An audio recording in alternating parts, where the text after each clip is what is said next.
Bueno, entonces entrando a hablar ya directamente de inconsciente cognitivo, pues este se referencia como a procesos cognitivos que ocurren ya fuera de la conciencia del consciente del individuo, ¿sí? Pero, sin embargo, el sujeto puede tener algún tipo de acceso o información de manera directa. Esto pues quiere decir que es una forma como de procesamiento de información que se realiza como sin la necesidad pues, de estar plenamente consciente de ello. Pero sin embargo también puede ser detectado a través de ciertas como pistas o señales que se manifiestan en la experiencia del sujeto. Vamos a poner como un ejemplo del autor, quien menciona pues, que el inconsciente cognitivo pues, se puede observar como en ciertos procesos de atención selectiva, ¿sí? Donde pues, un sujeto puede ser capaz como de identificar directamente rápido un objeto, un estímulo importante en una escena compleja, sin necesidad como de tener que prestar atención consciente a todos los elementos que conformen dicha escena. Este puede ser también visto como un proceso de intermedio entre los procesos automáticos y los procesos conscientes. En ese sentido, el inconsciente cognitivo sería como pues aquel proceso en el que el sujeto emplea cierta como cantidad de atención y recursos cognitivos, pero sin embargo sin llegar a ser consciente de ello. ¿Qué es la negligencia atencional y qué tipos existen? La negligencia atencional es un déficit en la atención dirigida hacia un lado del espacio que puede ocurrir después de una lesión cerebral. Las personas que tienen negligencia atencional pueden tener problemas para notar cosas ubicadas en su lado afectado, incluso si están en una ubicación visible. También pueden tener dificultades para realizar tareas que requieren atención, como leer, escribir o comer, si estos objetos o actividades se encuentran en su lado afectado.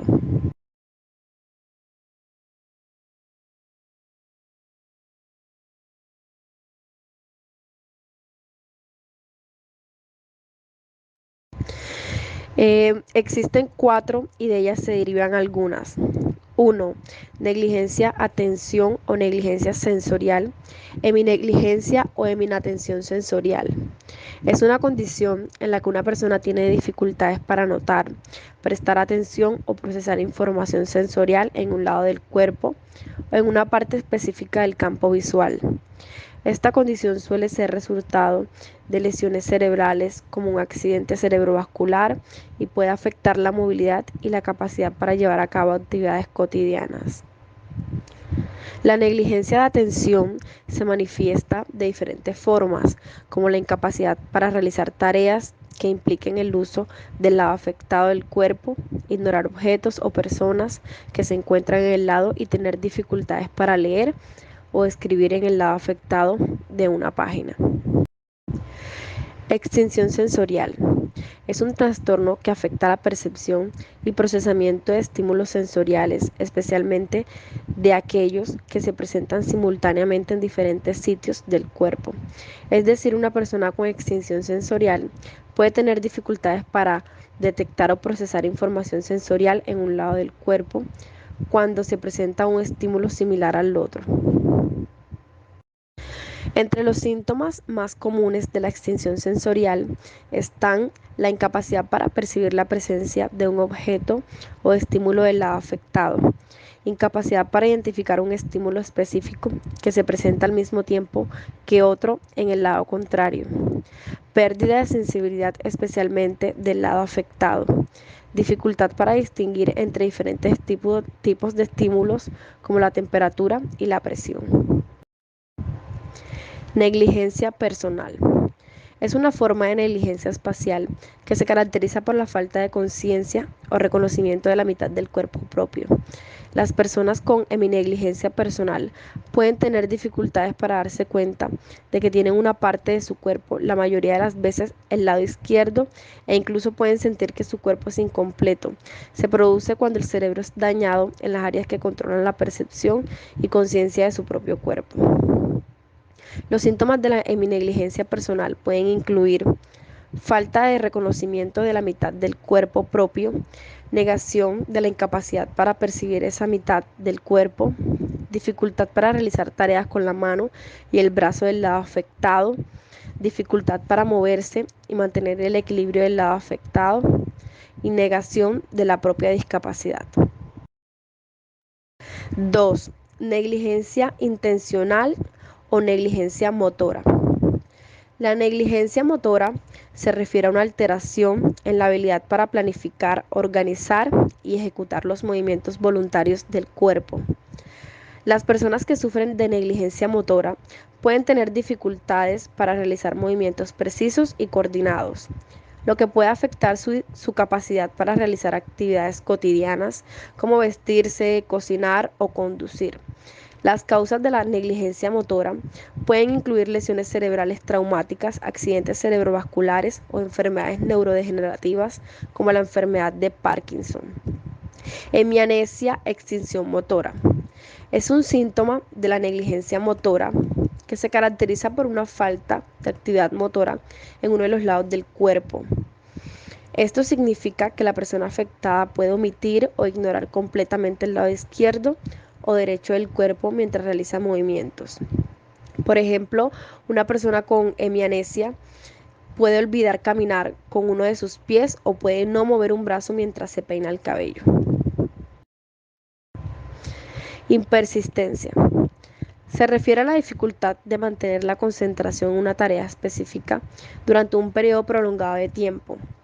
Es un problema de atención que se produce cuando una persona se distrae fácilmente y cambia constantemente de una tarea a otra sin completarlas. Puede ser causada por diversos factores, como el problema de salud mental, como el TDAH, o la ansiedad, estrés, fatiga, falta de motivación, aburrimiento o falta de interés en la tarea en cuestión. Esta afecta la vida diaria de una persona, ya que puede impedirle completar tareas importantes, puede ser frustrante para quienes la rodean. 3. Negligencia afectiva. Se caracteriza por problemas para reconocer las emociones y expresarlas. La conducta del paciente es como si no sucediera nada importante. A pesar de tener una hemiplegia, este síntoma puede manifestarse de varias maneras, como la dificultad para reconocer emociones en la mitad del cuerpo afectada. La falta de expresión de emociones en esa misma mitad, el no responder a estímulos emocionales en esa misma mitad del cuerpo y la falta de conciencia de la afectación emocional en esa mitad. Y cuarta, por último, tenemos la negligencia representacional. Es cuando la persona no es consciente de la parte del espacio que se encuentra del lado opuesto al lado de su lesión cerebral, lo que provoca que ignore los estímulos que se encuentran en esa zona. Por ejemplo, si la lesión está en el hemisferio derecho, la persona puede ignorar objetos a su izquierda, incluso si se encuentran cerca de ella. Este síntoma es diferente a la mianopsia, pérdida del campo visual, debido a que la persona no pierde la capacidad de ver los objetos de un lado, simplemente no los reconoce. Hola, hola, ¿cómo están? Espero que todos en estos momentos pues se encuentren muy bien. Mi nombre es Lina Restrepo. Soy estudiante pues actualmente de psicología y en el día de hoy vamos a hablar de qué es el aprendizaje inconsciente y qué evidencias pues hay a su favor. Entonces, decimos que el aprendizaje inconsciente es un proceso en el cual el cerebro procesa y almacena información sin que la persona sea consciente de ello. Este proceso puede ser una herramienta valiosa para la adquisición de habilidades y conocimientos, ya que pues este permite que las personas aprendan de una manera mucho más eficiente y efectiva. Uno de los ejemplos más conocidos del aprendizaje inconsciente es el aprendizaje del aula. Los bebés aprenden a hablar simplemente escuchando a los adultos hablar a su alrededor, sin haber estudiado o practicado de manera consciente. O sea que ellos aprenden a ser como tal imitadores de lo que están viendo y de lo que están absorbiendo del entorno. Este aprendizaje se produce inconscientemente a través de la exposición al lenguaje y al cerebro. El cerebro, mencionado antes, procesa y almacena pues como las reglas gramaticales y las estructuras lingüísticas sin que el niño se dé cuenta. Es sorprendente cómo funciona, pero así es y es algo muy claro y evidente que todos absolutamente lo hemos vivido. No conozco la primera persona que diga, no, es que sentí al bebé y entonces el bebé conscientemente empezó a hacer esto. No, todo es inconsciente porque todos tenemos muy claro que un bebé no tiene la capacidad de hacerlo, como por decirlo así, sentarse y pues como estudiar conscientemente, ¿sí? Otro ejemplo de aprendizaje inconsciente es el proceso de adquirir habilidades motoras. Cuando una persona aprende a bailar, toca un instrumento o a jugar al tenis, el cerebro procesa la información de manera subconsciente para que la persona pueda realizar estas actividades de manera más suaves, fluidas con el tiempo. Además, pues las investigaciones han demostrado que el proceso inconsciente de información puede ser muy efectivo para la toma de decisiones y la resolución de problemas. Por ejemplo, las personas pueden tomar decisiones basadas en patrones subconscientes y relaciones que se han aprendido previamente, incluso cuando no son conscientes de que estas están siendo como elecciones. El aprendizaje inconsciente es un proceso importante en la forma en que procesamos y aprendemos información. Las evidencias han demostrado que este proceso puede ser más efectivo, incluso en situaciones en las que no se han prestado atención conscientes al comprender cómo funciona el aprendizaje inconsciente. Las personas pueden aprovechar mejor su capacidad de aprendizaje y mejorar su rendimiento en diversas áreas de la vida. Bueno, pues ya hemos visto que el aprendizaje inconsciente se refiere pues a la habilidad de adquirir conocimientos, actitudes, entre otros, sin una intención consciente o sin estar conscientes del proceso de aprendizaje. En otras palabras, se refiere a la capacidad del cerebro para procesar y aprender información de manera automática e inconsciente. Este tipo de aprendizaje puede ser adquirido por medio pues, de las experiencias, de la práctica, de la observación y la imitación sin una intención explícita por parte del individuo para aprender. Hay demasiadas evidencias en las cuales podemos destacar la asociación, la cual se refiere pues a la capacidad de aprender a asociar estímulos con respuestas. Los estudios siguen demostrando que este tipo de aprendizaje pues puede ocurrir de manera inconsciente. Otro de los ejemplos pues muy claros es si se presenta un sonido junto con una imagen. Muchas veces los participantes pueden aprender a asociar el sonido con la imagen sin ser conscientes de ello.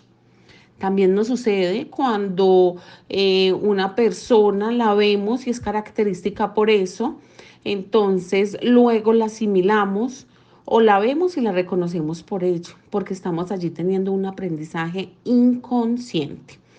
Este aprendizaje inconsciente, de más que pudo haber tenido en algún momento mucha polémica, pero qué es lo que realmente es interesante en estos momentos es que está realmente pues como comprobado. ¿Por qué? Porque es que esto nos ha sucedido a todos.